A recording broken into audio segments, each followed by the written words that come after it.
loin si vous pourrez m'entendre. Soyez bénis. Bonjour, Francis. Bonjour. Oh, Francis. Bonjour, Émilie. Bonjour, Bernadette. Bonjour, Liliane.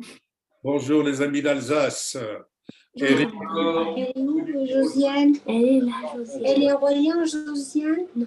Soyez bénis, soyez bénis. Alléluia. Nous allons prier pour introduire le merveilleux moment que le Seigneur nous inspire. Alléluia. Amen. Je vais demander à Mireille si elle veut bien élever la voix pour nous. Oui, Seigneur Jésus, je te loue, je te bénis. Papa aussi, Seigneur, et le Saint-Esprit. Merci, Seigneur, parce que nous sommes là devant toi, dans cette salle Zoom, dans cette salle de la rencontre, temps de la rencontre. Merci parce que nous voulons te louer, te bénir, t'adorer. Oui. Parce que toi seul, tu en es digne. Et merci, Seigneur, de nous parler aussi. Oui. Là où nous avons besoin d'être enseignés, peut-être d'être... où on a besoin de toi, Seigneur. Merci parce que tu es notre bon berger. Tu es notre Dieu tout-puissant. Et nous te louons, nous te bénissons. Gloire et louange à toi. Amen. Amen. Alléluia. Amen, amen.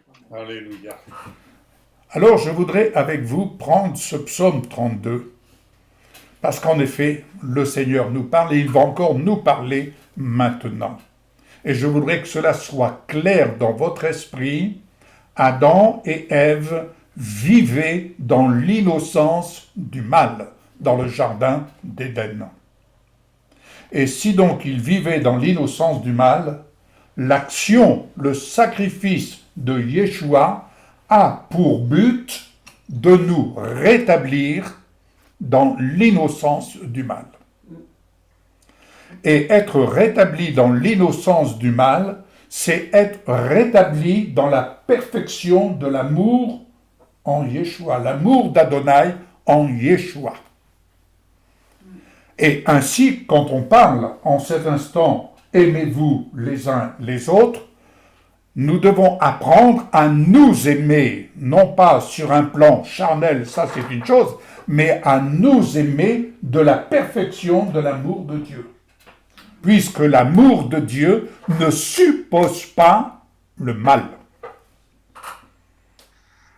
Je disais hier, en partageant, par rapport à une personnalité dont je ne citerai pas le nom, mais je reconnais devant le Seigneur, je reconnais quand le Seigneur nous dit « bénissez vos ennemis », je reconnais, et je le reconnais devant Adonai, que je dois prier pour moi-même parce que je n'arrive pas à bénir cette personne. Et pourtant, le Seigneur me recommande de bénir nos ennemis. Amen. Et d'autres avant nous l'ont fait dans des conditions pires que nous. Mais je reconnais que j'ai une dualité qui se lève en moi et je n'arrive pas à bénir. Et bénir, c'est dire du bien. Mais comment dire du quand devant vos yeux ne se dresse que le mal? Ce n'est pas, j'avoue que ce n'est pas évident. Mais toutefois, si le Seigneur me recommande de bénir même mes ennemis, ça veut dire que je dois apprendre à dire du bien. Mais quel est ce bien que je peux dire s'il y a cette dualité? Je ne peux dire que le bien selon Dieu, c'est-à-dire que le sang de Yeshua a été versé même pour cet homme, comme il a été versé pour un Saul de Tarse, qui est devenu un apôtre. Et pourtant, Saul de Tarse tuait les chrétiens. Eh bien, cet homme a aussi du sang sur les mains, puisqu'il tue des chrétiens. Bref, psaume 32. Bénis soient ceux dont la faute est pardonnée et dont le péché est couvert. Ah, mais bien aimé, quand j'ai lu ça dans la Bible juive, dont le péché est couvert. Je ne peux m'empêcher, et j'ai été glaner quelques références que vous connaissez dans Exode 12, versets 7 et 12, par exemple, lorsque l'ange de la mort est passé en Égypte, les Hébreux ont été invités à faire un sacrifice de l'agneau pour y mettre du sang sur les linteaux, afin que l'ange de la mort ne vienne pas les toucher. Et ils ont été épargnés. Ainsi, dans Matthieu, l'évangile de Matthieu, chapitre 26, verset 28, le sang de l'alliance, la nouvelle alliance qui nous est donnée en Yeshua, eh bien, c'est ce sang qui nous purifie de tout péché. C'est ce sang qui vient nous couvrir. Il nous couvre. Et j'ajouterai quelque chose qui me revient à l'esprit. Je ne voudrais pas faire d'amalgame, mais j'espère que vous allez comprendre la pensée. J'écoutais un jour un rabbin qui expliquait la notion de l'amour dans un couple. Et il disait, dans un couple, l'amour consiste tout simplement à ce que l'homme vienne couvrir son épouse. Il vient la couvrir. Ainsi, l'amour de Yeshua vient nous couvrir, nous qui avons été rachetés. Il nous couvre, il nous rend sans tache. Il nous rend sans ride, il nous rend saints, il nous rend sans défaut, car l'amour de Yeshua a été tel qu'il vient couvrir ceux-là qui confessent, qui reconnaissent leur état de pécheur, qui reconnaissent qu'ils sont, comme on dit, en dehors de cette notion du jardin d'Éden, de l'innocence du mal. Ainsi, l'amour de Yeshua vient nous couvrir. Amen. Bénis soient ceux à qui Adonai n'impute aucune culpabilité et dans l'esprit duquel il n'y a pas de tromperie. Amen. Je n'oublie pas ce que je suis dans la chair, parce que ma chair est là pour... elle me prendra de me rappeler que... Mais, comme l'amour est au-dessus de cela, je saisis cette réalité, je saisis la vérité, je me l'approprie en Yeshua, notre Messie. Alors, vous allez comprendre, bien-aimés, et là aussi le Seigneur a réjoui mon cœur hier. Je peux vous témoigner que l'Esprit de Dieu a réjoui mon cœur. Pourtant, j'étais dans une journée où c'était pas sympa pour moi, mais sur un plan physique, mais hier, vraiment sur un plan spirituel, le Seigneur a réjoui mon cœur. Et il m'a fait comprendre, il m'a fait entendre, bien-aimés, ne vous lassez point de parler la parole. Ne vous lassez point de parler le langage du Verbe, car je peux vous assurer que nous allons de degré en degré, nous allons de gloire en gloire. Bien-aimés, nous sommes ressuscités ensemble avec Yeshua. Vous en conviendrez, si donc nous sommes ressuscités ensemble en Yeshua, et si nous sommes assis en Yeshua, dites-moi, est-ce que nous ne sommes pas ressuscités dans l'innocence du mal? Est-ce que nous ne sommes pas assis dans l'innocence du mal? Que devons-nous développer? Que devons-nous, je dirais, travailler? Quelle est l'œuvre de l'Esprit? Quelle est l'œuvre de l'Esprit qu'Adonai désire faire développer en nous? C'est développer cette innocence du mal. Alléluia.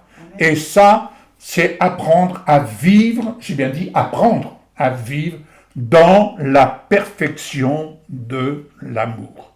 Ainsi, on développe cet ouvrage, cette œuvre merveilleuse de l'amour du Père révélé en Yeshua. On développe vraiment quelque chose de merveilleux et vraiment, c'est, comment je vais vous dire, l'amour de Yeshua vient nous dépolluer. Il vient nous dépolluer de tout ce qui nous pollue dans ce monde. Alléluia. Amen. Alors, lorsque je gardais le silence, mes os dépérissaient toute la journée à cause de mes gémissements. Jour et nuit, ta main était pesante sur moi, la sève en moi s'asséchait comme la sécheresse en été. Ah oui, on devient ce qu'on appelle, on devient sec, parce qu'il n'y a pas de vie. On ne favorise pas la vie. Seul l'amour, l'innocence du mal favorise la vie. Cette vie qu'Adam et Ève ont connue et cette vie dans laquelle Yeshua, le nouvel Adam, est venu nous rétablir. Verset 5. Lorsque j'ai reconnu mon péché devant toi, lorsque j'ai reconnu être séparé de cette vérité, lorsque je reconnais que je n'apprends pas, que je néglige un si grand salut, je néglige d'apprendre à vivre dans l'innocence du mal, je néglige de parler, de confesser, merci Yeshua, car en toi, j'ai l'assurance d'être rétabli dans l'innocence du mal. Même si dans mes pensées, il y a des flèches qui arrivent. Mais écoutez bien. Je disais à Michel, je crois que c'est hier ou avant-hier, je disais, tu sais chérie, il est important que nous poursuivions à parler. Et ça, je le dis pour tout le monde. Et si vous rencontrez des personnes qui ne savent pas prier, faites-leur parler la parole. Faites-leur parler la parole.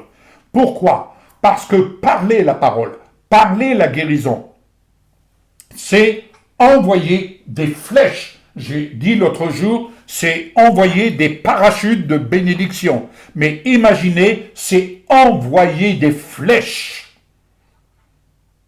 contre l'adversité. Amen. On envoie des flèches contre l'adversité. C'est pour ça que nous ne devons pas nous lasser de parler la bénédiction pour les malades.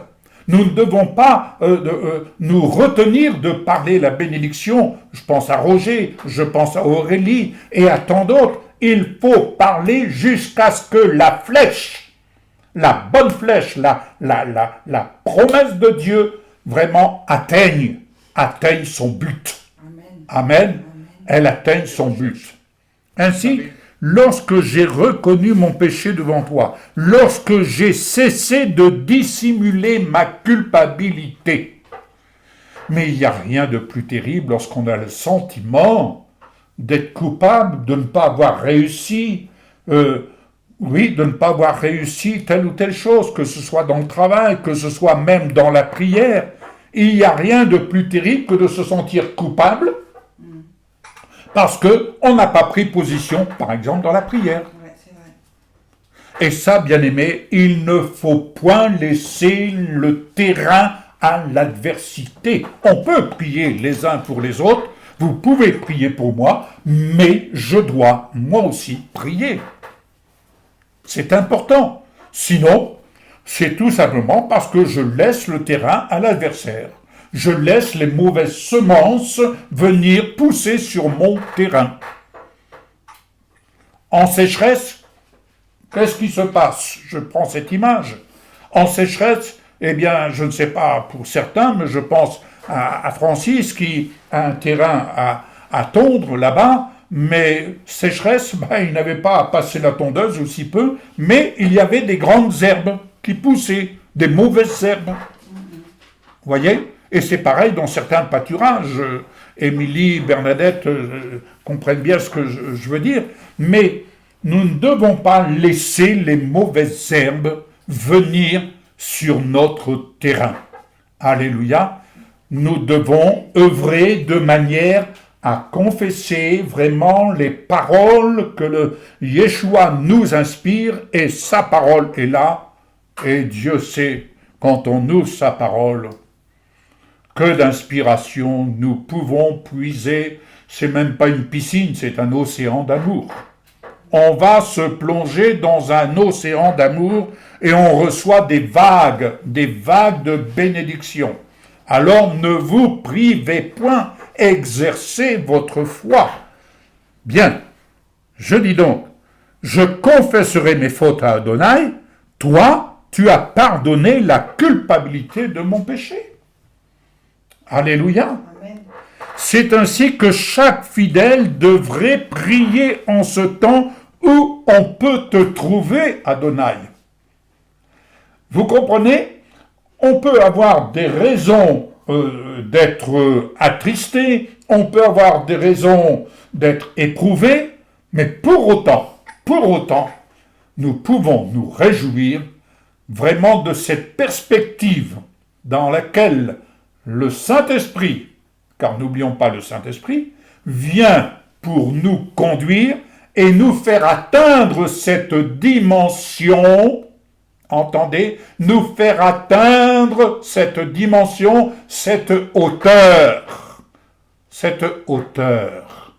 de telle sorte que je suis établi dans l'innocence du mal. Il me vient à l'esprit d'ailleurs, mes bien-aimés, si nous regardons Abraham, dites-moi, lorsque Adonai lui a dit « Donne-moi ton fils », le fils de la promesse, et qu'il est monté sur la montagne pour aller offrir son fils en sacrifice, je suis assuré qu'Abraham est monté dans l'innocence du mal pour offrir ce qu'il avait de plus précieux. Parce que lorsque Isaac lui a posé la question, mais où est le sacrifice? Où est le feu? Abraham a répondu, Dieu se pourvoira lui-même. Abraham, je crois pouvoir dire, sans me tromper, il devait se trouver à ce moment-là dans l'innocence du mal, car monter à la montagne et dire « J'obéis, je vais sacrifier mon fils », écoutez, je ne sais pas, mais y a-t-il un père qui offrirait son fils unique? Je ne sais pas, mais j'ai quand même des interrogations.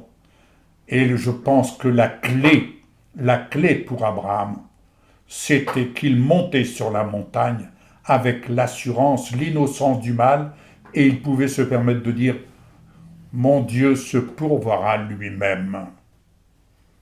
Amen. Amen. Réfléchissons. C'est une affirmation que je donne, mais la réflexion reste ouverte, bien entendu. Ainsi, lorsque les flots se déchaîneront, ils ne l'atteindront pas. Je répète ce verset 6. C'est ainsi que chaque fidèle devrait prier en ce temps où on peut te trouver. N'est-il pas écrit « Travaillons pendant qu'il fait jour », n'est-ce pas? Alors, lorsque les flots de l'adversité se déchaîneront, elles ne l'atteindront pas. Elles ne l'atteindront pas à quel niveau? Au niveau de la foi. Au niveau de la foi.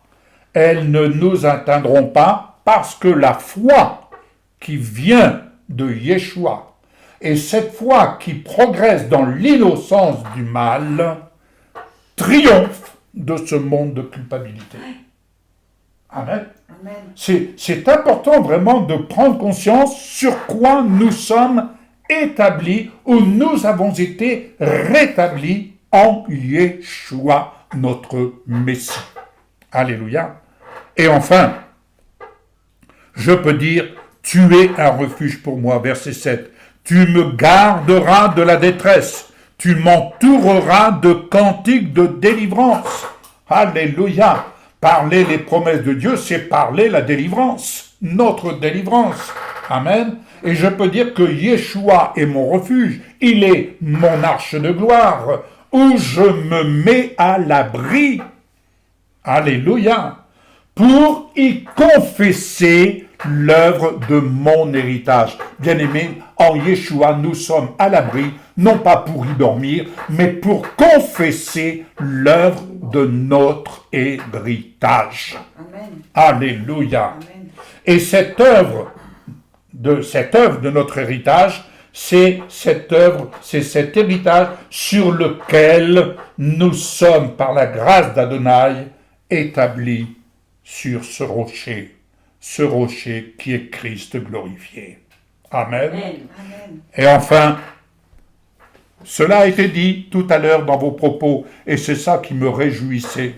C'est ça qui me réjouissait et qui me réjouit. Je t'instruirai. C'est ce que le Seigneur dit, et c'est ce que certains d'entre vous ont confessé. C'est ce que Mireille a dit dans son introduction. Je t'instruirai. C'est ce que le Seigneur fait en ce moment, il nous instruit. Je t'enseignerai, c'est ce qu'il nous dit en ce moment. Je t'enseigne afin que tu apprennes et que tu aies devant tes yeux le but que je veux te faire atteindre. Vive dans l'innocence du mal. Folie pour ce monde, folie, mais sagesse de Dieu. Pour nous, enfants de Dieu, vivre dans l'innocence du mal, c'est-à-dire vivre dans cette innocence dans laquelle nous avons été en Yeshua rétablis en tant que fils et filles adoptés par Adonai. Alléluia. Alors, je te conseillerai, je te montrerai le chemin que tu dois prendre, et mes yeux veilleront sur toi. Mes yeux veilleront de telle sorte que tu puisses progresser dans cette dimension. Progresser, c'est pas quelque chose, à mon humble avis, qui se fait comme ça sur un coup de baguette magique. C'est quelque chose qui se travaille chaque jour, puisque nous sommes ici-bas sur cette terre. Mais étant ici-bas sur cette terre, eh bien oui, nous sommes confrontés à des réalités, mais la vérité nous affranchit. Et quelle vérité? Je suis rendu, rétabli dans l'innocence du mal. Amen. Amen. Quelle grâce. Alors, verset 9, il nous est dit, ne sois pas comme un cheval ou une mule qui n'ont aucune intelligence,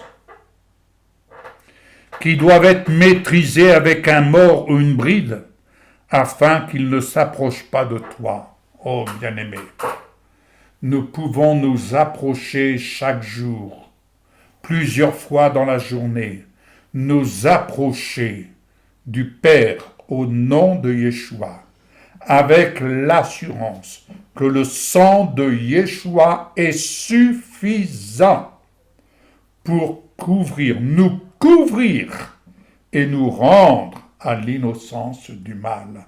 Alléluia. Et ainsi, apprendre dans l'innocence du mal, on apprend à regarder autour de nous avec un regard neuf. Avec un regard neuf, j'apprends à regarder les autres avec le regard de Dieu, le regard de l'amour. Amen. Amen. Quelles que soient les bêtises ou quelles que soient les erreurs que les autres peuvent faire, il n'en demeure pas moins qu'étant dans l'innocence du mal, je suis rétabli dans une position qui est supérieure à celle-ci, de telle sorte que je peux me permettre de regarder avec vérité dans l'amour de Dieu, celui qui est autour de moi, à mes côtés. Et c'est ainsi, d'ailleurs, je voudrais vous ramener à cette réalité. Jésus, n'avait-il pas un Judas dans son équipe? Comment le regardait-il?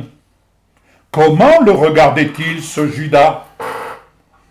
Ne savait-il pas qui il était? Mais bien sûr que si, il savait qui il était. Mais Judas n'a eu aucune influence sur le regard, sur l'attitude que Yeshua a eue à son égard. Il n'a jamais pointé du doigt Judas. Il n'a jamais cité son nom. Voilà celui qui me trahit. Il n'a jamais cité son nom. Pourquoi? Parce que Yeshua était établi dans l'innocence du mal. C'est pourquoi on dit, lui, innocent de tout péché, a donné sa vie en rançon pour nous. Amen. Alléluia. Et enfin, je termine avec ce verset. Nombreux sont les tourments des méchants, mais la grâce environne ceux qui se confient en Adonai. Réjouissez-vous en Adonai. Soyez dans la joie, vous les justes, criez de joie, vous tous qui avez le cœur droit. Amen. Savez-vous, je voudrais que ce message, ce que je vous ai partagé, je voudrais vous inviter. On va prendre la Sainte Seine comme étant signature divine qui vient nous rendre dans l'innocence du mal. Je souhaiterais qu'en prenant la Sainte Seine en cet instant, vous puissiez vous dire, et vous puissiez dire au Seigneur, c'est ici une page de ma vie que je tourne pour apprendre à vivre selon ce que tu m'instruis, selon ce que tu m'enseignes, et pour prendre le chemin de l'innocence du mal. Amen. Apprends-moi à vivre dans l'innocence du mal. Alors, ça va être un travail de la foi qui va être pour chacun d'entre nous. Hein? Mais nous allons ainsi, oui, quand il nous est dit, exhortez-vous les uns les autres, nous allons nous encourager mutuellement à vivre dans l'innocence du mal et à vivre et à aimer de la perfection de l'amour de Dieu. Alléluia.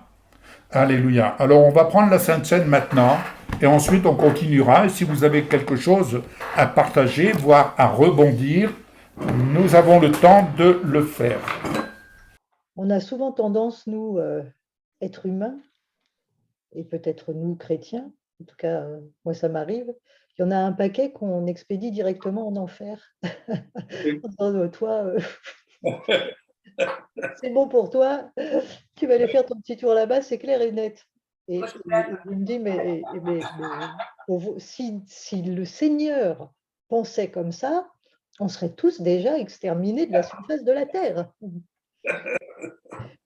Et je me disais, mais c'est vrai, Seigneur, tu as payé le prix fort pour que nous soyons tous sauvés. Oui. Tous. Oui. Et quand tu disais ce matin, quand tu parlais d'un homme politique, j'imagine, avec qui tu as du mal, mais c'est ça, il y a des gens avec qui, des hommes politiques, voilà, on se dit, toi, tu vas prendre cher.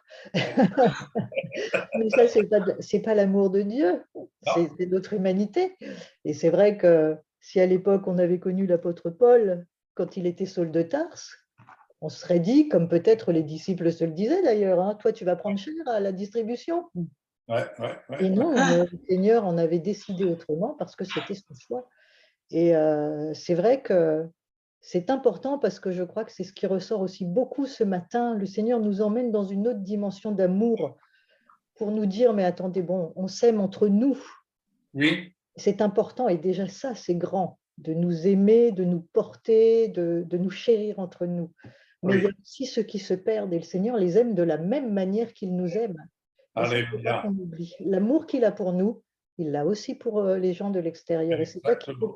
Là, je parle pour moi, apprendre à aimer ceux pour qui je me dis, toi, tu vas prendre cher, mais non, il faut bénir parce que la volonté de Dieu, la volonté, pourquoi Jésus est venu, c'est pour sauver toute l'humanité.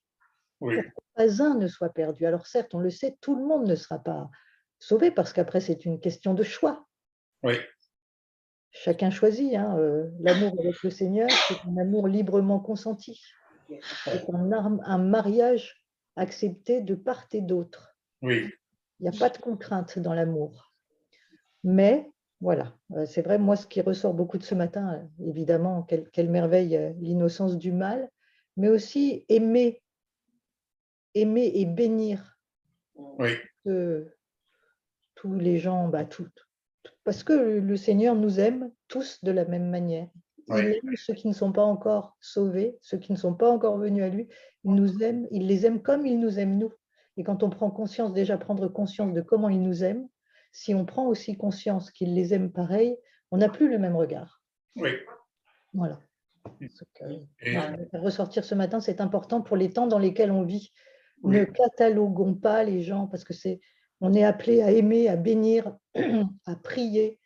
Et le Seigneur nous enverra des gens, et même des gens qu'il ne nous enverra pas, mais nos prières sont des flèches, comme tu le disais, Yves, qui vont atteindre l'objectif, et même si nous n'avons rien à voir physiquement sur cette terre avec la bénédiction ou quelqu'un qui se donnera au Seigneur, les grands de ce monde, les puissants ou autres, nous aurons joué, nos prières sont importantes. merci pour ce que tu nous enseignes ce matin, pour ce que tu nous instruis quant au chemin que tu as tracé pour nous tous, à l'attente de la rencontre en particulier, où nous avons vraiment le privilège, la grâce de venir nous retrouver en ta présence, nous retrouver pour vivre à la lumière de ta parole, pour vivre de degré en degré, de gloire en gloire, et pour apprendre à parler le langage du Verbe, le langage de ta parole, Yeshua. Quelle grâce pour l'œuvre de l'Esprit qui se développe à partir de la semence. Ta parole est notre semence, celle dont nous apprenons à parler, à confesser dans ce monde. Et confesser ta parole, c'est te rendre honneur et gloire. C'est reconnaître vraiment l'œuvre de ta justice à laquelle nous sommes rendus, Seigneur, nous avons été rendus libres de vraiment de nous établir sur le rocher qui est Yeshua, notre Messie. Merci infiniment, notre Père, parce que nous savons que tu appelles ceux-là, Seigneur, qui sont destinés à vivre dans l'innocence du mal. Merci, Seigneur, et grâce de faire entendre cette bonne nouvelle. Amen. Cette bonne nouvelle. Vivre dans l'innocence du mal, c'est apprendre à vivre dans cet héritage que Yeshua, le nouvel Adam, est venu nous rendre afin que nous y apprenions à croître, à vivre et à partager d'un même cœur, d'une même pensée, cet héritage merveilleux. Amen. Oui. Amen. Amen. Amen. Merci, Seigneur. Gloire à ton nom, Jésus.